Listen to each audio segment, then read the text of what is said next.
اعوذ باللہ من الشیطان الرجیم بسم اللہ الرحمن الرحیم وَلِكُلٍّ جَعَلْنَا مَوَالِيَ مِمَّا تَرَكَ الْوَالِدَانِ وَالْأَقْرَبُونَ وَالَّذِينَ عَقَدَتْ أَيْمَانُكُمْ فَآتُوهُمْ نَصِيبَهُمْ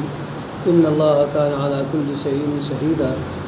الرِّجَالُ قَوَّامُونَ عَلَى النِّسَاءِ بِمَا فَضَّلَ اللَّهُ بَعْضَهُمْ عَلَى بَعْضٍ وَبِمَا أَنفَقُوا مِنْ أَمْوَالِهِمْ فَالصَّالِحَاتُ قَانِتَاتٌ حَافِظَاتٌ لِلْغَيْبِ بِمَا حَفِظَ اللَّهُ واللاتي تخافون نشوزهن فعظوهن واهجروهن في المضاجع واضربوهن فإن أطعنكم فلا تبغوا عليهن سبيلا إن الله كان عليا كبيرا وإن خفتم شقاق بينهما فابعثوا حكما من أهله وحكما من أهلها إن يريدا إصلاحا يوفق الله بينهما إن الله كان عليما خبيرا صدق الله العظيم. پچھلی آیات میں اللہ تعالیٰ نے تجارت سے متعلق کلام کیا تھا اور لوگوں کو بالخصوص ایمان لانے والوں کو تجارت کے اصول اور ضابطے بنیادی طور پر بتائے تھے کہ خبردار باطل طریقے پر ناحق طریقے پر کوئی مال نہ کھانا. تجارت کی راہ سے جو صحیح طریقے پر کی جا رہی ہو اس راہ سے جو تم کو نفع مل رہا ہے یا جو تم کو مال مل رہا ہے وہ تم اس سے اپنی ضرورتوں کو پورا کرنا. اور اگر مشترکہ تجارت ہے تو اس میں جتنے بھی اس میں افراد شریک ہیں ان سب کی رضامندی سے ہی مال اس میں سے لینا. یعنی اگر حساب کتاب جب تک نہیں ہوتا ہے اور معاملہ ایسے چل رہا ہے اپنی اپنی ضرورت کے اعتبار سے ہر ایک لیتا ہے تو اس میں اذن عام ہونا چاہیے, اجازت ہونی چاہیے ایک دوسرے کی کہ بھئی اپنی ضرورت کے اعتبار سے آپ دے لیجیے گا, حساب ہوتا رہے گا بعد میں. تو اس طرح کی رضامندی سب کو ایک دوسرے کی حاصل رہے تو اس سے آپ لے لیں اور اپنی ضرورت کو پورا کر لیں اور اپنے آپ کو خطرات میں نہ ڈالیں. یہ اللہ تعالیٰ کی طرف سے نصیحت کی جا رہی ہے اس لیے کہ اللہ تعالیٰ مہربان ہے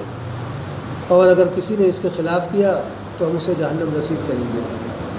اسی طرح سے اللہ تعالیٰ نے یہ بات بھی بیان کی تھی کہ اگر تم نے بڑے بڑے گناہوں سے اجتناب کیا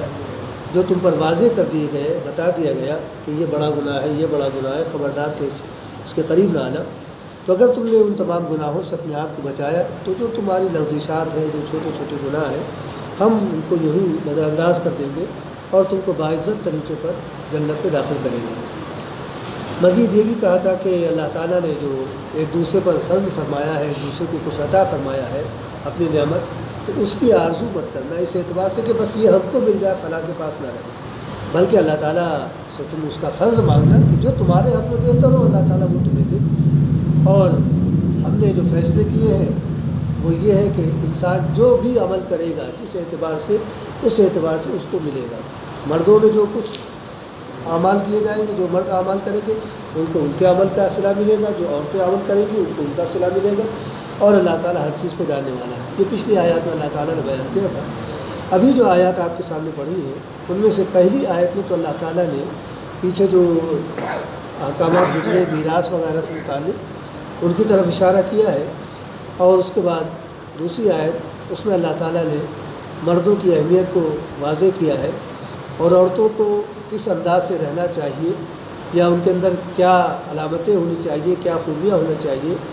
ان باتوں کا تذکرہ کیا گیا ہے. فرمایا کہ وَلِكُلٍّ جَعَلْنَا مَوَالِيَ مِمَّا تَرَكَ الْوَالِدَانِ وَالْأَقْرَبُونَ, والدین یعنی ماں یا باپ یا دونوں جو کچھ بھی چھوڑ کر دنیا سے جا رہے ہیں ہم نے اس کے حقدار مقرر کر دیے کہ کون کون حقدار ہے. ماں کی جائیداد میں کتنے لوگ حقدار ہوں گے, باپ کی جائیداد میں کتنے لوگ حقدار ہوں گے, ان کو اسی اعتبار سے دیا جانا چاہیے, یا دوسرے رشتہ داروں میں جو ہم نے حصہ مقرر کیا ہے وہ اسی اعتبار سے تقسیم ہونی چاہیے. اپنی طرف سے کمی اور زیادتی نہیں کی جانی چاہیے, الا کہ تراضی طرفین ہو, آپس میں سب ایک دوسرے پر متفق ہو جائے کہ بھئی کوئی حرج نہیں ہے, اگر ان کا ہم کو چلا گیا یا ہماری طرف ان کا آ گیا تو کسی کو کوئی اعتراض نہیں ہے. اگر اس طرح کا معاملہ تو وہ ایک الگ چیز ہے. لیکن جو حق اللہ تعالیٰ نے مقرر کیا ہے اس میں کمی اور زیادتی کوئی بھی نہیں کر سکتا، کیونکہ جہاں پر اللہ تعالیٰ نے اس چیز کو بیان کیا ہے وہاں یہ کہہ دیا ہے فریضۃ من اللہ، یہ اللہ تعالیٰ کی طرف سے دیا ہوا قانون ہے، یہ اللہ تعالیٰ کی طرف سے فرض کیا جا رہا ہے، اس کی خلاف ورزی قطعی طور پر نہیں ہونی چاہیے. اور ایک جگہ پر اسی سے متعلق یہ بھی کہہ دیا کہ وَمَن يَتَعَدَّ حُدُودَ اللَّهِ فَقَدْ ظَلَمَ نَفْسَهُ، جو اللہ تعالیٰ کے حدود سے تجاوز کرے گا تو پھر وہ اپنے آپ پر ظلم کرنے والا قرار دیا جائے گا. لہذا جس کا جو حق مقرر کیا گیا ہے، بیوی کا حق، شوہر کا حق، لڑکوں کا حق، لڑکیوں کا حق، ماں کا حق، باپ کا حق، یا اسی طرح سے اور دوسرے جو رشتوں میں آتے ہیں ان کے جو حقوق اللہ تعالیٰ نے متعین کیے ہیں اسی اعتبار سے ان میں تقسیم کی جانی چاہیے. والذین عقدت ایمانکم، اور آپس میں تم نے جو ایک دوسرے کے لیے معاہدہ کر لیا ہے اس کی ذمہ داری بھی تم پر ہے کہ فآتوہم نصیبہم، ان کو ان سے جو کچھ تمہارا معاہدہ ہے وہ دو. عہد جاہلیت میں ہوتا یہ تھا کہ میراث کی تقسیم تو اول عمل میں آتی ہی نہیں تھی. جو طاقتور ہوتا تھا وہ سب کا سب ہڑپ کر لیا کرتا تھا. جو بڑا لڑکا ہوا یا جو بھی طاقتور ہوا اس نے سارا جو کچھ بھی ماں نے یا باپ نے چھوڑا وہ سب اس نے ہضم کر لیا اور کسی کو کچھ نہیں دیتا تھا. اور بالخصوص لڑکیوں کا تو کہیں تصور بھی نہیں تھا کہ ان کو دیا جائے. البتہ لڑکوں میں یہ ہوتا تھا کہ بھئی چلو یہ بھی شریک ہے یہ بھی شریک ہے، اور بہت سے بہت آگے ان کا دائرہ وسیع ہوتا تھا. تو جو میدان میں جنگ تک جا سکتے تھے، دشمن کے مقابلے پر آ سکتے تھے اور سواری پر سوار ہو سکتے تھے ان کو دے دیا کرتے تھے. باقی شیخار بچہ ہے یا کچھ بڑا ہے لیکن ابھی دشمن کے مقابلے پر نہیں جا سکتا، ایسے لوگوں کا کوئی حق نہیں ہوتا تھا. اسی طرح سے انہوں نے اپنے طور پر یہ طے کر لیا تھا کہ اگر کوئی ہمارا متبنہ ہے، ہم نے کسی کو گود لے لیا تو وہ ہمارے بیٹے کے جیسا ہوگا. جس طرح سے ہمارے بیٹے کا حصہ ہماری جائیداد میں ہوگا اسی طرح سے اس منہ بولے بیٹے کا بھی ہماری جائیداد میں حصہ ہوگا. اسی طرح سے متبنہ بھی یہ سوچتا تھا کہ ہماری جائیداد میں ہمارے باپ کا بھی حصہ ہوگا اور ہمارے منہ بولے باپ کا بھی حصہ ہوگا. تو یہ اس طرح سے معاملہ تھا. اللہ تعالیٰ نے ان تمام چیزوں کو ختم کر دیا. لیکن آپس میں جو معاہدہ ہو رہا ہے ایک دوسرے کے لیے، کسی نے وصیت کی بھئی یا ہم تم کو اتنا دے دیں گے، ہمارے پاس ہے گنجائش ہے، تمہارے حالات خراب ہے، ہم تم کو اتنا دیں گے. تو اس کو اللہ تعالیٰ نے فرمایا کہ والذین عقدت ایمانکم، تم نے جو آپس میں ایک دوسرے کے لیے معاہدہ کر لیا، طے کر لیا، تو اس کو تم پورا کرو. وعدے کی خلاف ورزی نہیں ہونی چاہیے. فآتوہم نصیبہم، جو تم نے ان کے لیے اپنے طور پر طے کیا ہے ان کو دے دو. ان اللہ کان علی کل شیء شہیدا، بلا شبہ اس بات کو یاد رکھو کہ اللہ تعالیٰ ہر چیز پر نگراں ہے، ہر چیز کی نگرانی کر رہا ہے. کون کس انداز سے کام کر رہا ہے، کون کس انداز سے بات کر رہا ہے، کس سے کیا معاہدہ کر رہا ہے، کس سے کیا وعدہ کر رہا ہے، ایک ایک چیز پر اللہ تعالیٰ کی نظر ہے. اس کی نگاہ سے کوئی چیز اوجھل نہیں ہے. یہ مت سمجھتا کہ ہم نے خاموشی سے وعدہ کیا تھا اب اس کی خلاف ورزی کر لیں تو کیا حرج ہے، یا ہم نے فلاں کے لیے اتنا آپس میں طے کیا تھا لیکن اب اس میں کم کر دیں تو کیا حرج ہے. خبردار کہ اس طرح کی کوئی بات نہیں ہونی چاہیے. جو کچھ تم نے آپس میں طے کیا ہے اسی اعتبار سے معاملہ طے ہونا چاہیے. الرجال قوامون علی النساء، معاشرے کے اندر دو افراد ہیں، ایک مرد ہے ایک عورت ہے. انہی سے معاشرہ تیار ہوتا ہے،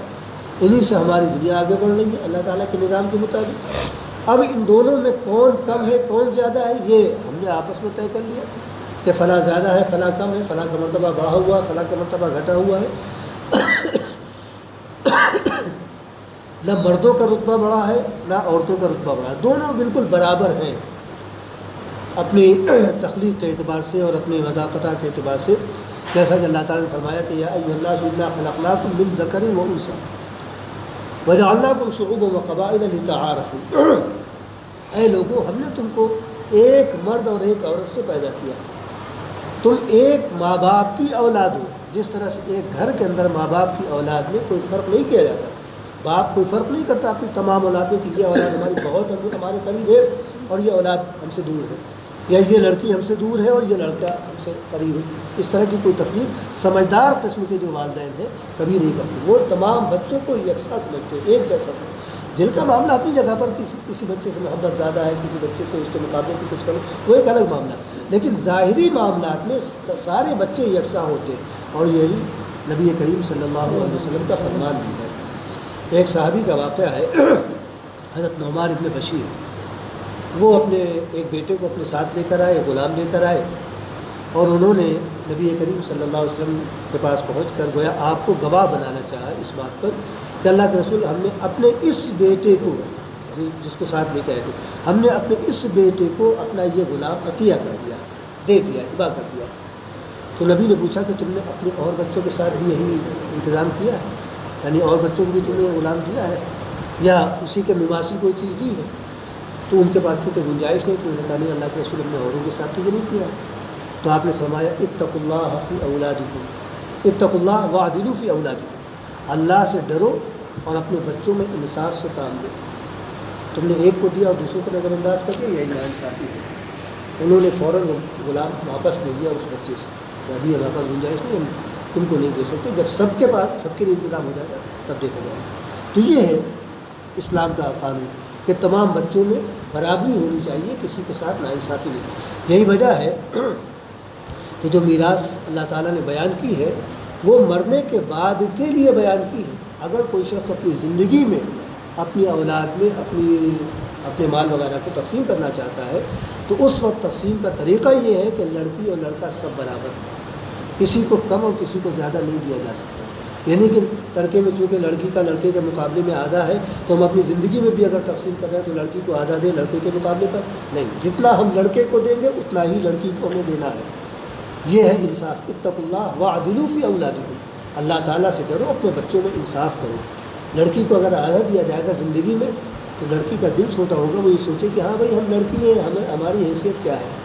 اس سے اس کو تکلیف پہنچے گی۔ اور اسلام کسی کا بھی دل دکھانا پسند نہیں کرتا، چاہے وہ باپ کی طرف سے دل دکھے، چاہے ماں کی طرف سے دل دکھے یا اور کسی کی طرف سے، اسلام اس بات کو قطعی طور پر پسند نہیں کرتا۔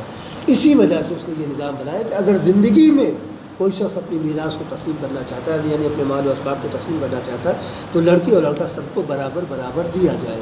ہاں البتہ مرنے کے بعد تو پھر اسلام کا قانون کام کرے گا، اور جو اللہ تعالیٰ کی طرف سے حقوق مقرر کیا گیا پھر اسی اعتبار سے تقسیم عمل میں آئے گی۔ تو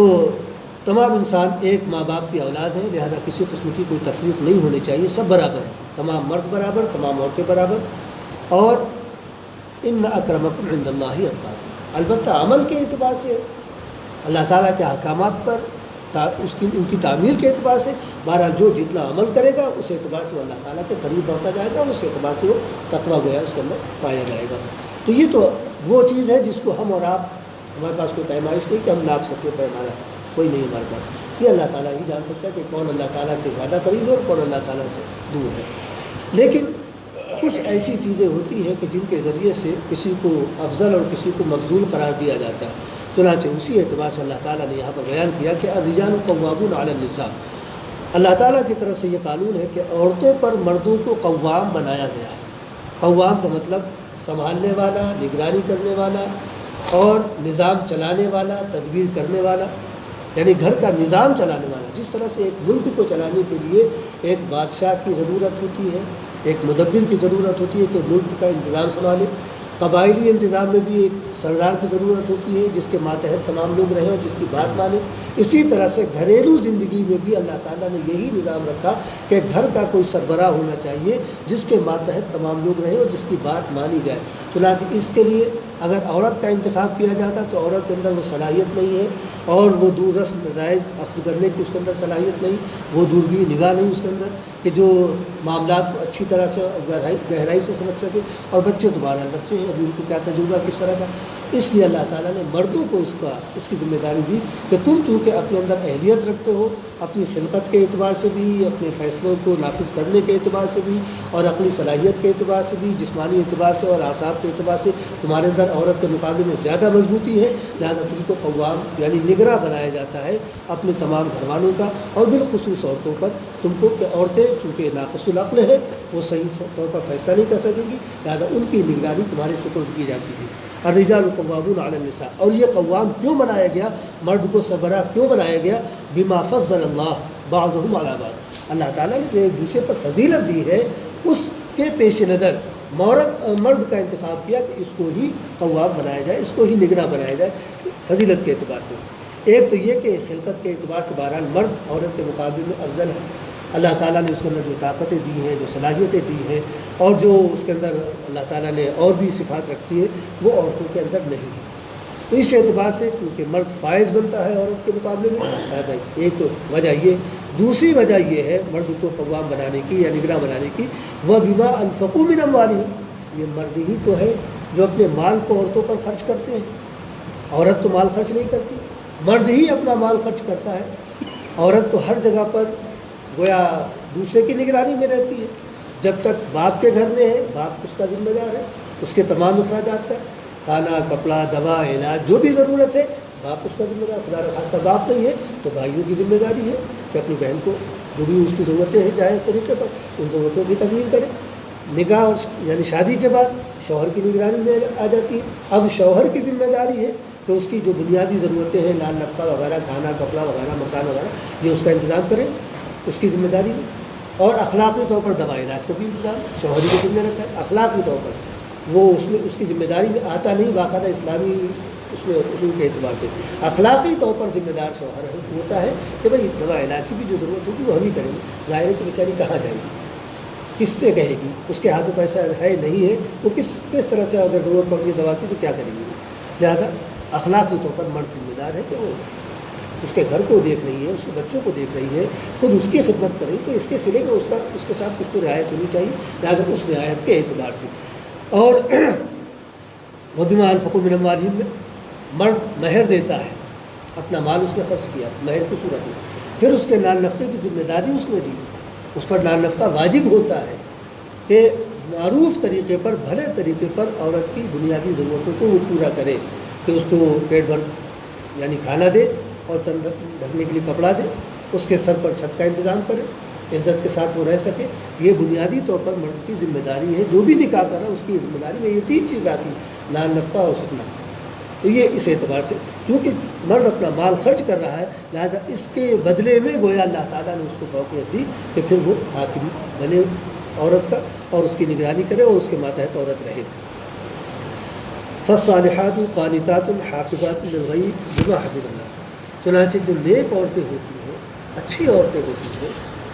وہ تابعدار ہوا کرتی ہیں، اپنے شوہر کی فرمانبرداری کرتی ہیں، ان کو جو حکم دیتے ہیں ان کے شوہر اس کی وہ اطاعت اور فرمانبرداری کرتی ہے، خلاف ورزی نہیں کرتی۔ وہ الگ بات نہیں کہ اسی وقت نہیں کر پا رہی کسی وجہ سے، لیکن بعد میں سے ہی اس کے حکم کی خلاف ورزی بہرحال نہیں کرتی، اس کو مانتی ہے۔ حافظات للغیب، اور اس کی عدم موجودگی میں اس کی تمام چیزوں کی حفاظت کرتی ہے، اس کے مال و اسباب کی حفاظت کرتی ہے، اس کے گھر کی حفاظت کرتی ہے، اس کے بچوں کی حفاظت کرتی ہے، اس کی عزت و آبرو کی حفاظت کرتی ہے، بما حفظ اللہ، اللہ تعالیٰ کی حفاظت میں رہتی ہے۔ اس طرح سے یہ اللہ تعالیٰ کی حفاظت میں جس طرح سے ہوتا ہے انسان، اسی طرح سے وہ اپنے شوہر کی تمام چیزوں یعنی اس سے متعلق جتنی بھی چیزیں ہیں، یہاں تک کہ اس کی اپنی ذاتی عزت و آبرو، ان تمام چیزوں کی وہ حفاظت کرتی ہے۔ ایک نیک عورت کے متعلق کہ نیک عورت کیا ہے پوچھا گیا نبی کریم صلی اللہ علیہ وسلم سے، ای النساء خیر، کہ بہترین عورت کون ہے، اچھی عورت کون سی ہے؟ تو آپ نے پہچان بتائی بہت یعنی ایسی جامع کہ واقعی اگر ایسی عورت کسی کو ملتی ہے تو وہ خوش نصیب انسان ہے۔ آپ نے فرمایا التی تسرہ اذا نظر، نیک عورت وہ ہے کہ جب شوہر اس کو دیکھے تو وہ خوش کر دے، یعنی کہ بیچارہ صبح سے شام تک محنت کر کے مزدوری کر کے تھکا ماندہ آیا، ابھی دہلیز پر قدم رکھا ہی تھا کہ بس ادھر سے جملے بازی شروع ہو گئی، کہاں رہ گئے تھے اور کتنی دیر لگا دی، گھر میں یہ نہیں، گھر میں وہ نہیں، اور دوا لانا تھا، یہ کرنا تھا، تو بیچارہ ابھی سانس بھی نہیں لے پایا اور اس کو دن بھر کی کہانی سنا۔ تو ایسی عورت اچھی نہیں۔ التی تسرہ اذا نظر، کہ جب شوہر اس کو دیکھے تو اس کو اپنی ادا سے، اپنی مسکراہٹ سے اس کو خوش کر دے، اس کی خدمت کے لیے اپنے آپ کو پیش کر دے۔ اور وَإِذَا أَمَرَ أَطَاعَتْ، اور جب تطیع ہو، اور جب وہ اس کو کسی بات کا حکم دے تو اس کی اطاعت کرے، اس کی خلاف ورزی نہ کرے۔ کہ شوہر جب کوئی بات کہتا ہے تو اس کی جب وہ بات مان لیتی ہے اور اس عمل کو، اس کام کو کر دیتی، تو اندر سے جی خوش ہوتا ہے کہ بھائی اس نے ہماری بات مانی، اور اپنی عزت و آبرو کی حفاظت کرے۔ ایسی عورت نیک عورت ہے۔ چنانچہ یہاں پر وہی چیز ہے یعنی فالصالحات، اور اسی کو حدیث میں یہ بھی کہا گیا الدنیا کلھا متاع، ساری دنیا فائدہ اٹھانے کی چیز ہے، اپنی ضرورت کو پورا کرنے کی چیز ہے، دنیا کی ہر چیز انسان اپنی ضرورت اس سے پوری کر دیتا ہے۔ وخیر متاعها المرأة الصالحة، اور بہترین فائدہ اٹھانے کی کوئی چیز دنیا میں جو ہوتی ہے وہ نیک عورت ہے، کہ وہ ہمارے گھر کا کو سنبھالتی ہے، ہمارے بچوں کو سنبھالتی ہے، ہماری عدم موجودگی میں ہماری تمام چیزوں کی حفاظت کرتی ہے۔ اس سے بہتر اور اس سے اچھی کون ذات ہو سکتی ہے؟ لہٰذا فالصالحات کی بہترین عورت ہے، قانتات تابعدار ہوتی ہیں، اور حافظات للغیب بما حفظ اللہ، اللہ تعالیٰ کی نگرانی میں وہ تمام چیزوں کی حفاظت کرتی ہے، تمام اس کے مال و اسباب کی، گھر بار کی، اور بچوں کی، اور عزت و آبرو کی۔ واللتی تخافون، یہ تو عورتوں کے متعلق بتا دیا گیا۔ اب اگر کبھی اتفاق سے اس کے خلاف بات پائی جائے تو اس صورت میں کیا ہونا چاہیے، اس کا کیا حل ہو؟ قرآن کریم نے ہر چیز کا حل ہمارے سامنے رکھا ہے۔ یہ تو ہم ہیں کہ سمجھتے نہیں ہیں، کیونکہ عربی زبان ہماری اپنی نہیں ہے، ہم سمجھ نہیں پاتے تو ہم اپنی مرضی چلاتے ہیں، اپنی خواہش کو پورا کرتے ہیں، اپنے اعتبار سے فیصلے کر لیتے ہیں، ورنہ قرآن کریم نے ہر چیز کا حل ہمارے سامنے رکھا ہے۔ چنانچہ اگر اس کے خلاف پایا جا رہا ہے تو کیا ہونا چاہیے؟ واللاتی تخافون نشوزہن، اور وہ عورتیں کہ جن کی نافرمانی کا تمہیں اندیشہ ہے، جن کے نشوز کا تمہیں اندیشہ ہے کہ وہ تمہاری بات نہیں مانیں گی، تمہاری فرما بردار ان پر وہ نہیں رہیں گی، ان عورتوں کے متعلق کیا ہونا چاہیے؟ تو قرآن نے کہا فعظوہن، پہلا مرحلہ تو یہ ہے کہ ان کو اچھے انداز سے سمجھاؤ، فعظوہن، ان کو اللہ تعالیٰ کا خوف دلاؤ، آخرت کا خوف دلاؤ، ان کو بھلے طریقے پر سمجھانے کی کوشش کرو، اس کے عواقب سمجھاؤ، اس کے نقصان کیا ہے، ان کے فائدے کیا ہے، اس طرح سے ان کے سامنے بات کو رکھو۔ یہ پہلا مرحلہ ہے کہ بھلے طریقے پر ان کو سمجھاؤ، مثالوں کے ذریعے سے اور دوسرے طریقوں سے، جو بھی ممکن طریقہ ہوتا ہے کہ جس کے ذریعے سے انسان کسی بات کو سمجھ سکتا ہے، وہ سارے طریقے اختیار کیے جانے چاہیے سمجھانے کے لیے۔ فعظوہن، تو پہلا مرحلہ یہ کہ ان کو سمجھاؤ۔ وہجروہن فی المضاجع، اگر سمجھانے کا کوئی اثر نہ ظاہر ہو اور کسی طرح کی ان کے اندر کوئی تبدیلی آپ کو نظر نہ آئے تو پھر دوسرا مرحلہ یہ ہے کہ وہجروہن فی المضاجع، ان سے اپنے بستر الگ کر لو،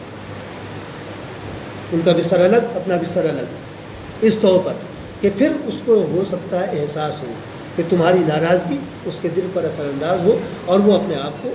اطاعت و فرمانبرداری کے سانچے میں ڈالنے کی کوشش کرے کہ بھئی ہم نے بات نہیں مانی، یا ہم نے یہ نہیں کیا، یا ہم نے اس طرح سے نہیں ان کی بات کو سمجھا، لہٰذا یہ ان کو گویا سزا ہے کہ بستر الگ لیکن بستر الگ کیا جائے گا، گھر سے نکالا نہیں جائے گا کہ غصے میں آ کے چلو گھر ہاتھ پکڑ کے نکال دیا، چلو جاؤ یہاں سے، کوئی ضرورت نہیں۔ نبی کریم صلی اللہ علیہ وسلم سے ایک صحابی نے پوچھا تھا ما حق زوجتی احدنا علیہ،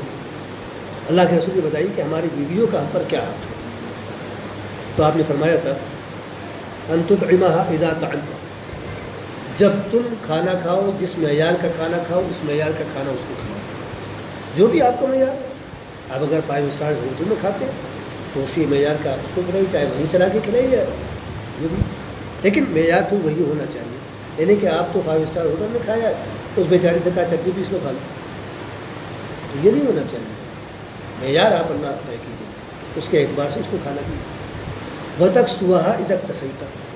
اور جس معیار کا تمہارا اپنا کپڑا ہو اسی اعتبار سے اس کا بھی کپڑا ہونا چاہیے۔ ہم تو پہلے 1000 روپے میٹر والا، اس کو دے دیا جاؤ نخاس سے جاؤ 25 روپے 30 روپے میٹر والا کپڑا، تو یہ اسلام پسند نہیں کرتا ہے۔ آپ اگر 1000 والا پہنے تو آپ اس کو بھی 1000 والا پہنیں گے، 1000 والا نہ صحیح، ٹھیک ہے 800 900 مطلب اسی کے آس پاس آپ اس کو پہنیں، لیکن اپنے معیار کو معلوم رکھیں۔ وَلَا تَضْرِبُ الْوَجْهَ، اور خبردار کبھی کوئی کشیدگی کوئی ناراضگی کی بات ہو تو چہرے پر مت مارو۔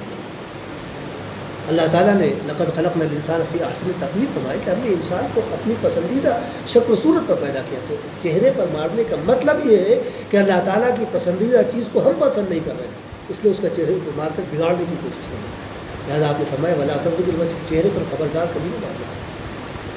اور وَلَا تَهْجُرْ إِلَّا فِي الْبَيْتِ، اور گھر سے کبھی نہ نکالنا، اس کو گھر ہی میں رکھنا، بس چھوڑنے کی بات ہے بستر الگ کر لو، لیکن کبھی یہ نہیں کہ اس کو گھر سے باہر نکالنے جاؤ اپنے مائکے چلی جاؤ، ہم سے کوئی مطلب نہیں۔ تو یہاں پر جو اللہ تعالیٰ نے فرمایا کہ وَاهْجُرُوهُنَّ فِي الْمَضَاجِعِ، وہ گھر کے اندر ہی علیحدگی کی بات کی جا رہی ہے، گھر سے باہر نکالنے کی بات نہیں کی جا رہی۔ یہاں پر ایک چیز یاد آ گئی، نبی کریم صلی اللہ علیہ وسلم کے عہد مبارک میں ایک واقعہ پیش آیا تھا،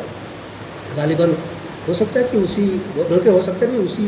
پس منظر میں یہ آیت نازل ہوئی ہے۔ زید ابن زہیر رضی اللہ عنہ، ان کی بیٹی تھی ایک حبیبہ نام کی،